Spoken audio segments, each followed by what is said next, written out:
Hey, what is up? Welcome to this episode of the Entrepreneur to Entrepreneur podcast. As always, I'm your host, Brian Lofermento, and I've got to tell you something. Today's guest, I have had the great pleasure of speaking with him even before we got together for today's episode, because this is an entrepreneur that I think in so many ways you're going to relate to his story today, because this is someone who is truly an entrepreneur at heart. And I've said that in so many different ways, in so many different episodes with our amazing guests. But the reason why I say it about today's guest is because this is someone who, even amidst having an incredible corporate career and a really impressive academic background, he's found ways to combine all of those interests and those skills and built upon them along the way to launch a really cool business dating even back into his corporate career that he's ramping up in big ways. This is such a cool company.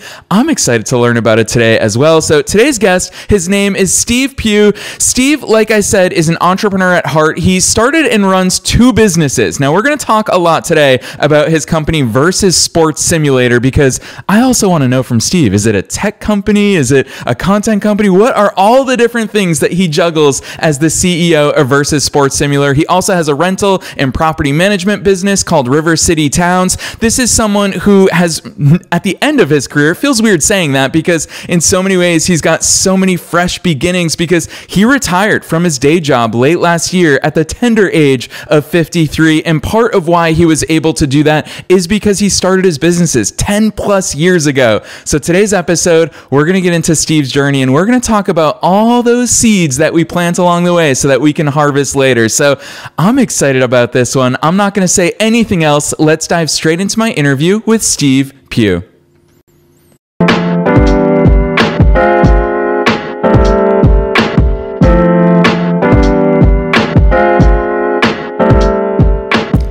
All right, Steve, I'm so excited that you're here with us today. First things first, welcome to the show.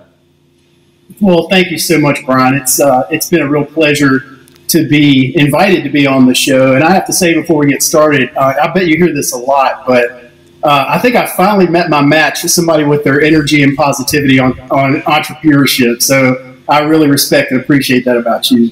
Oh, thank you so much, Steve. I will publicly confess that I do get that a lot. And I always say it's super easy because entrepreneurship gives us so much fuel and so much passion in our lives. And for me, not only am I excited about my businesses, but I get to have amazing conversations with great entrepreneurs like you, Steve. So super easy for me to maintain that and really build on that momentum. But I want to go beyond the bio because I so respect all the things that you've done. But like I said, planting seeds and harvesting is for sure going to be a theme of our conversation today. So who the heck is Steve? How'd you start doing all these amazing things? Well, that's kind of a loaded question, but I'll do the best that I can. So like you mentioned, I spent the majority of my career working at a financial institution, and I was lucky and blessed to spend over 25 years there, and started out as a software engineer and went into more people leadership and found that that's really where my interest and passion lies. But you're right. It was probably about 10 years or so ago that I realized, this isn't going to last forever. I don't want to work for a corporation forever. And so I started these businesses with that in mind. I just didn't know how it was actually going to turn out, and that it was going to eventually lead to a point where, I was able to retire at such an early age. But I'm super thankful, because one of the things that I realized is a lot of folks who are, principals or CEOs at a startup, they are challenged with, where are we going to come up with funding? Where am I going to come up with the time? How am I going to get paid while I'm trying to get this business up and running? And because of the timing of how all this worked out for me, that has never been a problem for me. So I realize I've got a slight edge on a lot of other CEOs for startups. But I am so excited to spend the next 2 to 5 years seeing how we can scale this business and where exactly we can take it. I've always wanted to know. Now I have the chance to do that.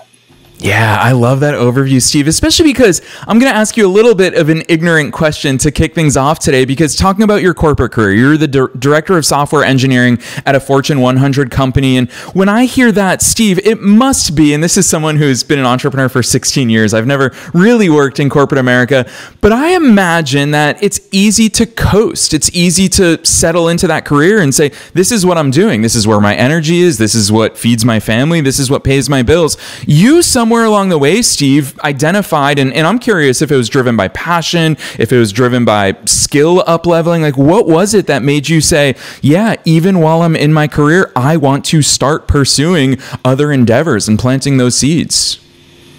That's a great question. I mean, I think obviously, like a lot of people, especially entrepreneurs, I have a really inspired passion around passive income. I love being able to create something that is of value to customers, and they're purchasing all through the night, right? I don't have to actually be there to make the sale, and I'm able to make income. And when you're talking about software as a service, like what Versus Sports Simulator is, it kind of sells itself. There's not a lot I have to do to attract new customers. It's just been growing by word of mouth. So been pretty excited about the growth that we've been able to enjoy so far. But I would say what inspired me to get into that back while I was still working at that day job, and I've told a lot of people over the past year, by the way, I don't know how in the world I was doing that day job and doing this other stuff at the same time. And obviously that day job was my highest priority, and I spent probably 50 hours a week working on it. But I'm so busy now, I don't know how I ever had the time to do both at the same time. So really thankful that I've kind of exited that situation and now able to put a lot of time into Versus Sports Simulator. And I think finally to answer your question is, I was just really looking for an opportunity where I could take my mathematics background and my love for computer programming and my love for sports and combine those things together into something that could generate passive income. Didn't know it was going to work out the way it did, but I guess with a lot of perseverance over 10, 12 years, it finally did work out, and I'm super thankful for that.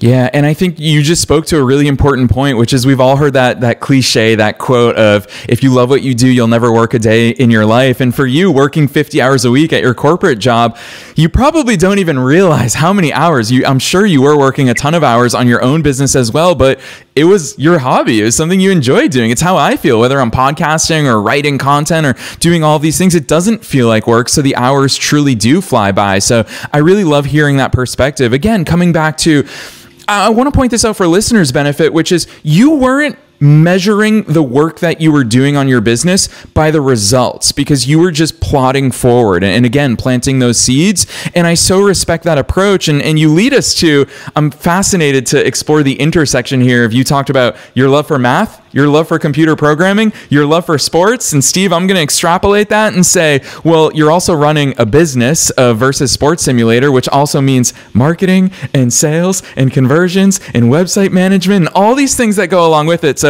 Steve, what the heck is your company? What is Versus Sports Simulator? How on earth do you answer the question when people say, Steve, what do you do for a living? That's a great question. I wish I had a well-polished elevator pitch, but I really don't. But basically, Versus Sports Simulator is, like I mentioned, software as a service. And the purpose is to help people who are interested in sports, have access to some really advanced sports statistics. But also, a lot of my paying customers are casual gamblers, right? So sports betting has been legalized in a lot of states across the country. It's been on the rise for a long time as far as in the industry and how much money it generates. And so Versus Sports Simulator is just a math-based tool, data-driven tool to enable customers to be able to make more informed decisions about their betting. And I should probably touch on that just for a second. One of the things that I learned in my day job that I did for 25 years was I really enjoy coaching other people and helping them to make great decisions. And that was a lot of what I did both professionally and personally. It's something I'm really super passionate about. And so not only was I able to combine all these passions together with Versus Sports Simulator, but also just my desire to help people make good decisions. Sports bettors, I think, are very used to seeing the guy that's just kind of yelling and saying, here's why you should buy my picks and stuff like that. That is totally not me. My goal is to provide sound math-based predictions for every game and a whole slew of sports. I think we cover like 15 sports now. And put that data in front of people and put the tools in front of them that they need to help make informed decisions about which games they want to bet on. And in doing that, I think we've created a brand that is respected in the community because it's really a breath of fresh air. You don't find a lot of people who are basically selling sports picks who are doing it more from the standpoint of trying to help people as opposed to trying to make a dime for themselves. And I think that's what differentiates Versus Sports Simulator from some of our competitors. Yeah, it's really cool to hear those insights, especially just knowing you, even the little that I already do, but you and I have obviously had prior conversations before today. It's fascinating to me how much you genuinely love you love digging into this stuff. It's not something that sprouted up. And people are going to go to your website, and I'm excited to talk about all the things that you've built and how you've got apps and everything for Versus Sports Simulator. But what I really find fascinating is, Steve, this is your child of labor. I mean, this is something that you've continued to learn. The more that you're doing inside of this, when you talk about the SaaS business model, it's a very sexy business model for a lot of entrepreneurs and for a lot of wantrepreneurs, but obviously what holds them back is the whole software part. When we talk about a SaaS, it's that first S of how the heck do I build a software? Obviously, you have a little bit of a leg up there, having had a successful career when it comes to development, but talk to us about those skills, because there's a million tools that can help us along the way. What did that progression look like? Because it's easy to look at that finished product and think, Steve's the best programmer ever. It's unbelievable how you've baked your math skills into it. But how did those baby steps actually happen? That's a really great question. I'm going to have to reflect on that for a second. I would say that it probably started with, as I mentioned before, when I spent the first few years of my career as a software engineer, or at the time we called it a computer programmer, but software engineer sounds so much more fancy. But basically it was writing code. When I went into people leadership, as fast as technology evolved, it was really super important for me to have a pet project outside of work that I was constantly building my skills and learning so that I could still talk the talk and lead my teams to deliver software at my day job. And so in doing so, I was always looking for a pet project, and this one just happened to pop up. So I started out developing the website, and I learned how to develop a website using at the time they weren't old, website tools. And then later came back, added an Android app. I coded an iPhone app myself. The challenge with that is it's really super fun to learn. Take the iPhone app, for example. I've never written a line of Objective-C code in my life. They use Swift now for iPhone apps, but at the time it was Objective-C. I started on April 1st just taking a class with having in mind that I was going to code that app. And I had it in the store within 4.5 months before football season. It was in the App Store by August 15th. And right away, like literally in the first month, it ranked in the top 50 top grossing sports apps in the U.S. App Store, which I thought was just amazing that I was able to accomplish something like that just from starting from scratch and building it up. But I think that it's a testament to how I built all this stuff a little bit at a time. It was basically get it in my head that I want to learn how to code an iPhone app, and then just really focus on that for months until I had one. And then once that was in the store, it was on to the next thing. But to your point a few moments ago, it's not just the technology. And one of the big challenges with the technology is I have to stay on top of the latest trends. And that is a really challenging thing to do when you've got customer support, marketing, bookkeeping, and things like that you have to take care of. And so a lot of times when I need to update an app, billing library or something like that, I will go ahead and outsource that to someone. But I know enough about the app to be able to call them if they're trying to rip me off or something like that. So I've built a really nice network of people who can help me in a time of need. And that just gives me that insurance policy that, look, I can try to code it myself, but if for some reason I hit a roadblock, I've got people that I can reach out to. So anyway, I think just to sum that up, it is a labor of love. And there's a lot of things that I still don't know. And if I had the marketing expertise that I wish I had, I think I could probably scale this business a lot faster than I actually had. I think that would be my advice for people is think about how you're going to market your tool, not just build it, but how you're going to market it. I think I waited a really long time to start thinking about marketing. Yeah, that's interesting to talk about because it's the classic chicken or the egg problem, which I want to get there. But first things first, the chicken has to exist, which is your actual software. And huge kudos to you because, Steve, when I think about all the things that we hear from our listener base all over the world at all different stages of business growth, their biggest competitor, everyone wants to obsess about all these competitor analyses. But what I always see is that our biggest competitor is perfectionism. And obviously in the world of software products, we always hear about the MVP, the minimum viable product.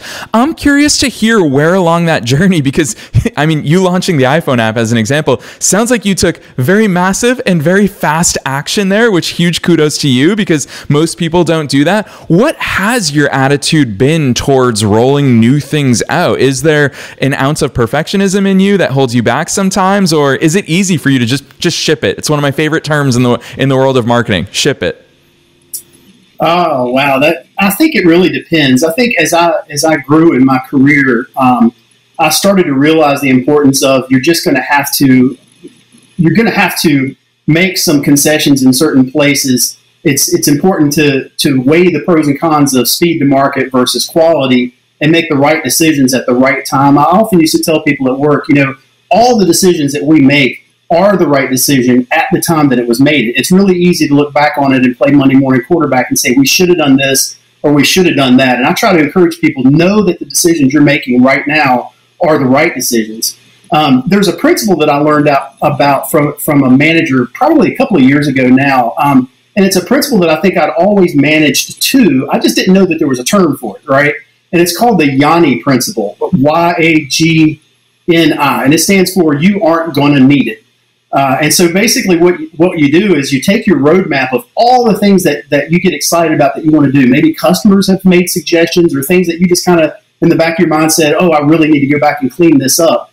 You go back and prioritize that list. And for each one, you ask yourself, am I really going to need this or not? In order to get to that next step, whatever my next goal is it to scale the business? Is it to improve the quality, improve make enhancements to it that is going to improve the customer experience? But once you know in your head all those things that you want to do, it's really super important, especially if you're limited with resources like I am, to go back and ask yourself, am I really going to need this or not? And bubble those things down to the bottom of the list.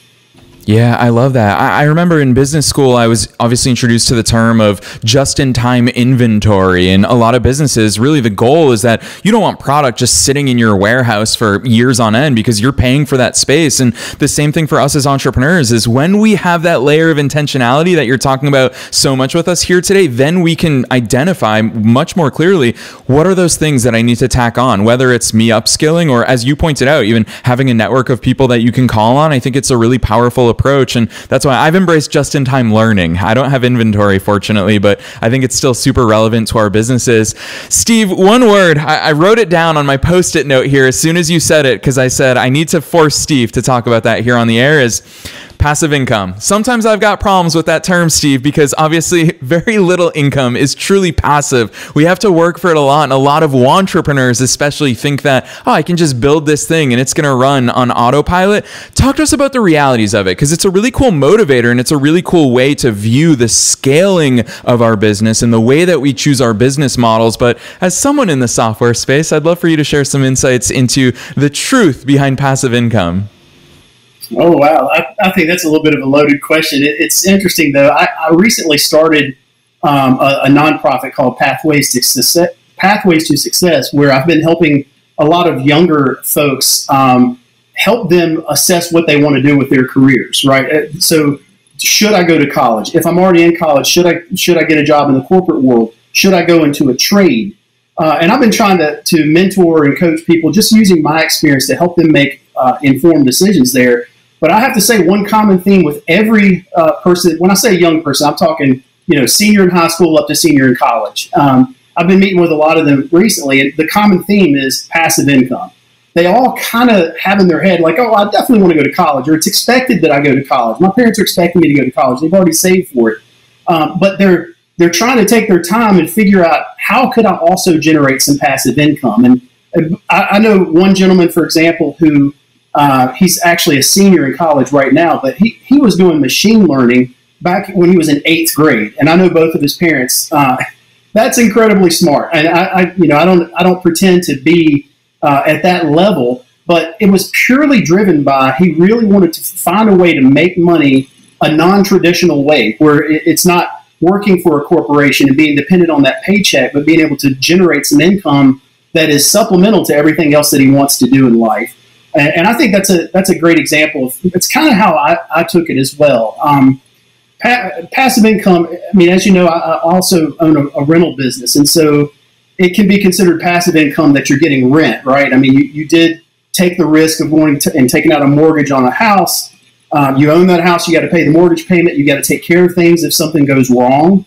Obviously, you got to be responsive if a tenant calls and says there's a leak or something like that. But in the months when things are going pretty smooth, you're just getting a rent check, and it's just kind of going into the bank, and you're seeing your bank balance go up until something catastrophic comes up, like a HVAC going bad that you have to replace or something like that. But it's a really nice dream to have passive income. I think my advice for folks would be, first of all, find something that you know is going to work, and do it in such a way that you don't make any sacrifices on plan A in your life. I think passive income should remain plan B in your life. And then secondly, don't put all your eggs in one basket. I mean, it's no coincidence that I have two businesses and pursue actually more than that at this time, just because I realize that one may not be enough. If I really want to live off of passive income, it is going to require investing in multiple different ventures. And probably the most important thing is making sure that you're passionate about those ventures so that it doesn't feel like a work at all. Yeah, for sure. And even hearing you talk about that, my analogy to kickstart today's episode of planting seeds, it seems even more relevant, because it's easy to look at people who get to harvest those crops of collecting that rent money or having people sign up for your software product. But the truth is that only happens if you plant those seeds. And that, of course, is a lot of work. And so I really love those insights that you share with us there. But one thing that stands out to me, Steve, the more that you talk about this, is it just seems like these two magical words motivate you in the way that you serve others, which is informed decisions. It's a term I've heard you say a few times here today, and having gone through all the great things that Versus Sports Simulator does, is that obviously sports betting is a huge world right now. I mean, if you turn the TV on, you're going to see ads for DraftKings and FanDuel and all these other huge conglomerates, and you're not trying to be them. Instead, what you're really bringing to the marketplace is helping people make more informed decisions. Talk to us about that positioning, because it seems so intentional in the way that your company shows up, but it also seems aligned with your values and the way that you truly want to help people. So talk to us about that positioning in this huge global multi-billion-dollar industry of sports betting. Sure. So, I mean, first I'll just say, and I think most people know this, but there's a big difference between intellect and wisdom, right? I know a lot of super smart people who have made a lot of poor decisions in their life, and they're at a place in their life right now where they're looking back going, how did I get here? They may be straight A students, but they haven't learned from their mistakes. And I think that's the key is always being observant of the decisions that you make and what worked well, what didn't work well, watching other people around you. I go back to when I was a child and I look at my parents. I think a lot of people I had great parents, don't get me wrong, but I think a lot of people look at their parents and go, that's how I'm not going to parent when I grow up, right?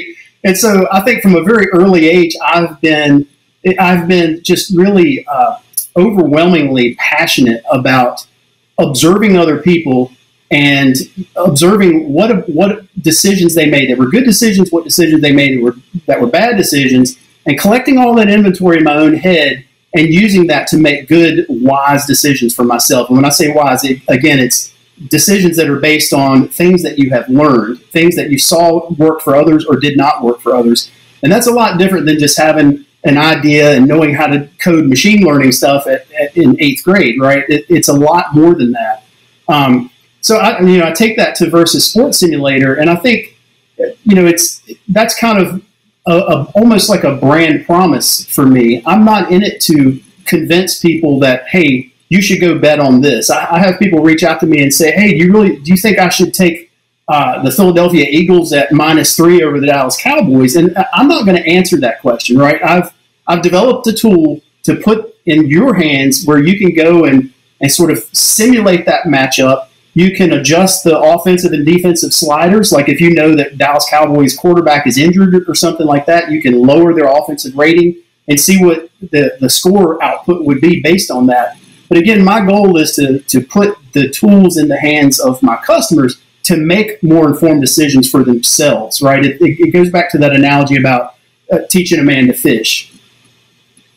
Yeah. Steve, I'm dying to ask you this question, and I fear that I'm not going to articulate it perfectly, but I very much trust that I'm in good hands here, and you're going to answer this, because it's going to outwardly sound like I'm asking you a math-related question, but I think what I really want to get at is your philosophical brain, because when I think back to all the statistics in finance classes that I took in college, we always talk about using data to make informed decisions, like what we're talking about here, but the truth is that past behavior and past outcome can only do so much when it comes to predicting future performance. And I guess the philosophical side of what I want to ask you is that as entrepreneurs, we're always looking to succeed. Obviously, as humans, we're always looking to maximize our chances for success. And there's something inside the way that you view the world and hearing the way that you're talking with us here today that goes beyond that math. And it just sounds like you make the informed decisions. Yes, you have historical data, but you also trust in the fact that, hey, I'm doing the things, whether it's building a company before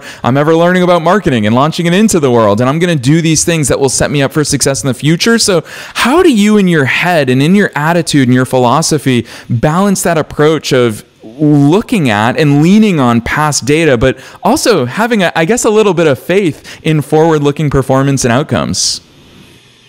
Well, I'm definitely a person of faith. So, I think it goes without saying that you can't always look at past performance and predict the future about that. When I retired, one of the first things I did was went and found myself a financial advisor. And of course, that's one of the first things he said to me, right? Like, he's like, I could do a whole lot better with your money than what your previous company did with your 401k. He's like, but that doesn't necessarily translate into the future.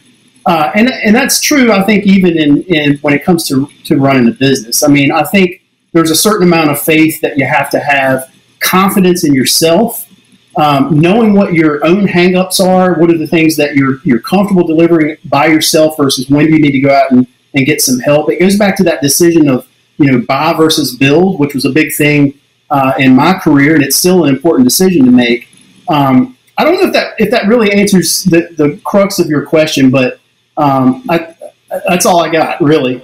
Yeah, no, I feel you. And that's the thing, is it's hard to talk about these things because I mean, both of us, it seems we arrived at the same word, which is, it is faith, is that, and I did a podcast episode about this a couple months ago where I talked about, you have to take risks, essentially. You have to, my word for this year, for 2024, is building, because when you and I set out to build anything, we have that finished product in mind, but it's a whole lot of faith, and it's a whole lot of, I'm going to introduce this to the conversation, external factors that could get in the way, and we just have to trust that we're going to navigate our way through that, which leads me to this point. Steve, you and I have never talked about this within the context of your business, but here on the air, it's fun to hear your thoughts about it, which is obviously AI. It has been a disruptive force in so many different industries. What you're building is so cool from a math perspective, from a technology perspective. I've seen all the cool, you've got API hookups, you tap into data from real life sports games and leagues.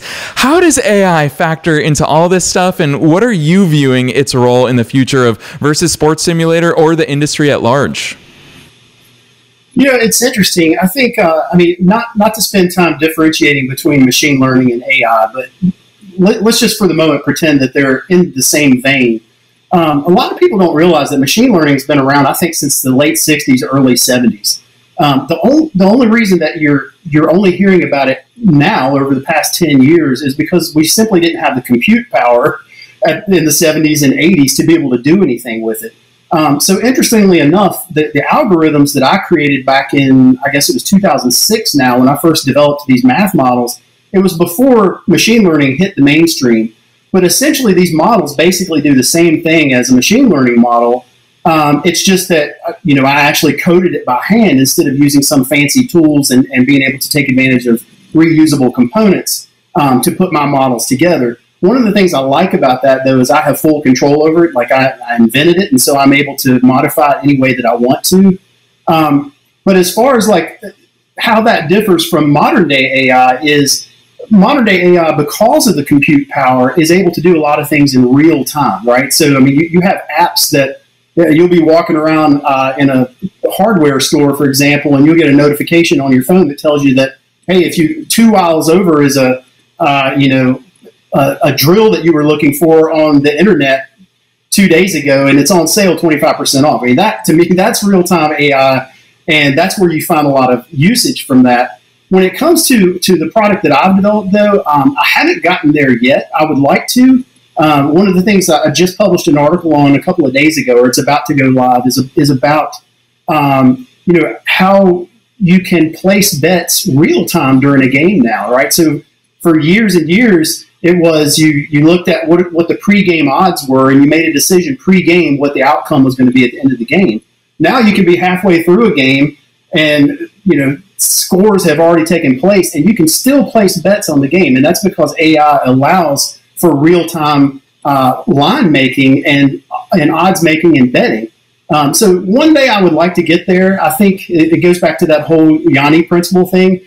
Unless that's something that's going to hold my business back, I really should focus on modernizing a lot of the infrastructure that I have, focus on marketing and scaling the business. And then if it looks like I have a viable product that is going to continue to grow, then I would go back and take a very careful look at how I could implement modern day AI into the software product.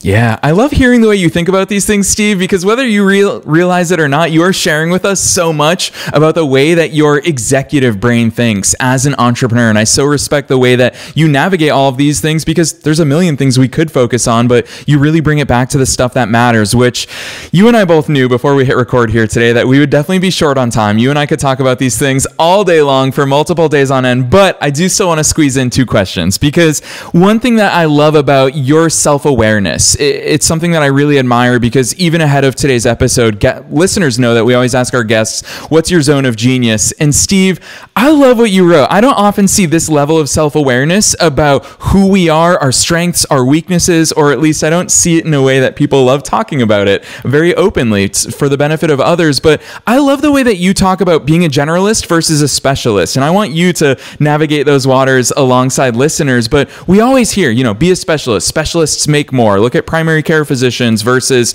a heart surgeon. Who makes more money? But at the end of the day, we do all have passions and curiosities. And we as entrepreneurs, we love learning things. So a lot of us do end up with generalist skill sets. Talk to us about how you navigate that internally of being a generalist versus a specialist. Well, I mean, I think that the easy answer for me is it's just so daggone hard to become a specialist at anything anymore. And being the perfectionist that I am, I would always be telling myself, nope, still not there yet. And I would feel like a failure because, I'm pursuing being the specialist in something and I never quite get there. There's always going to be people who are better at it than me, which is great, right? Like you need a beacon to follow. But what I like about being a generalist is you can learn a lot about a lot of things and apply those things in various areas. And when it comes to being an executive leader and guiding others, you have to be confident that this specialist that you hired is the right person for that job, and be comfortable giving them assignments that, not only please them intellectually, but they're going to knock the ball out of the park because they are the expert. In my career, a lot of times what I would say is knowing when to call the plumber, right? There's a lot of things that you can do around the house yourself. There's a lot of things I can do with a toilet or a shower by myself. But I know when I see something that like, okay, this is above and beyond what I can actually do, and it's time to call in the plumber. But it's so nice to be able to, it's nice to have the confidence in yourself that you can learn up to a certain point in almost any area. And I don't think that a person who's not a generalist is a failure by any means. We need both. We absolutely need both. I just think where my comfort zone is sort of being a jack of all trades, not knowing a whole lot about any one thing, but knowing enough about a lot of things. Yeah, Steve, I'll tell you what, in all of my years of living, but also 16 years of being an entrepreneur, I've never heard that phrase in that analogy, know when to call the plumber. I'm 1,000,000% stealing that from you. So thank you so much for sharing that. It's a really good and powerful point. It's something that I feel as my team continues to grow and as my businesses grow. I agree. I think being able to at least hold your own in a conversation. You even talked about it earlier, that when you talk to programmers that you outsource to, you can hold your own in those conversations. So one, you know if you're getting a good deal or not and they're doing good work, but also two, it's important for us as CEOs, as entrepreneurs and business owners to at least be able to understand the intricacies of our business and how the machine runs. So huge kudos to you. I really loved hearing your perspective on those things. And Steve, this last question I ask it of every guest, and it's always exciting for me because you can answer it in any direction that you want, and that is, what's the one takeaway? You shared so much good stuff with us here today and so many entrepreneurial insights, but also the ways that you view your own company's role in its industry. So what's that one thing that you want to leave every listener with, knowing that they're all at various different stages of their growth journey? Well, I mean, I think this is going to sound a little cliche. I hope not. But I think for me, it's you can do it. If you really want to do it, if it's something that you're passionate about, don't let anything hold you back. Because the key to, at least for me, the key to success in life with regards to your career and finances is finding something that you love to do and spending your time, the majority of your time, 80% of your time, doing that thing that you love to do. Find a way to turn it into a moneymaker so that work doesn't feel like work. And I think there's so many people, friends of mine that I care deeply for, who just haven't taken that leap of faith yet. And I don't think it necessarily it's self-doubt. It could be that they just don't think they have the time or it's not the right time. But the thing that I try to encourage people, especially these younger folks that I've been mentoring lately, is the time is right now. I mean, no offense to myself or anyone else, but by the time you grow up, you're out of college, you have that pesky day job, you've got a family to take care of, you've got a mortgage, you're going to find that it gets more and more challenging to take these things on. And that's exactly why Pathways to Success has been focused on this kind of younger group of people, is because they are in a place in their life where they're ready to make a decision on what they want to do for the rest of their life. And sometimes, you can make a 10-year mistake and go totally down a path because you weren't guided. You didn't have someone providing the right guidance to help you make, again, informed decisions about what you're going to do with your career. Yeah, really powerful advice. And I think it's timely, truth be told, for every single one of us, because this is advice that we can't just give ourselves at the beginning of our entrepreneurial journeys. I think this is a solid reminder for every single one of us at all points of our entrepreneurial journey. So I really appreciate those insights, Steve. And I know this episode is airing at a really exciting time in the sports calendar. We've got college football, the NFL, the NBA season is upon us, which makes me, as a native Bostonian, very excited for the Celtics to repeat and win banner 19 this year. So Steve, with all of that in mind, drop those links on us for listeners who are chomping at the bit, either if they want to see your business just because success leaves clues and they want to pick up some business insights from you, or hey, they want to dive in and start making those informed decisions with all the great things that Versus Sports Simulator is doing in the world of sports betting and just enjoying the results of all the games that we all get so passionate about. Drop those links on us. Where should listeners go from here? So it's so easy to find me. It's versussportssimulator.com, and you could just Google it, and it's going to come up in the top of the results. I've got a LinkedIn link on that page at the very bottom. Feel free to reach out, contact me on LinkedIn if you have any questions. Also, my email address is steve@versussportssimulator.com. I love hearing from folks. Again, I've been really fortunate and blessed to kind of get out of the regular workforce at an early age in my life, and I'm really at a point where I'm enjoying the opportunity to give back. So I would encourage folks, if they have questions, if they just want to connect, meet up, I'd love to do a meet and greet.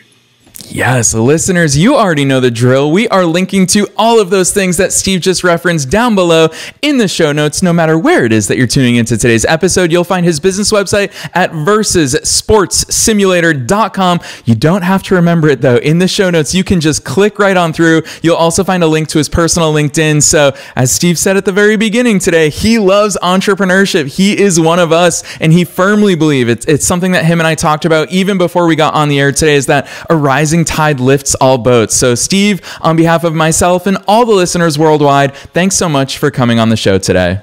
It was a great pleasure. Thank you, Brian.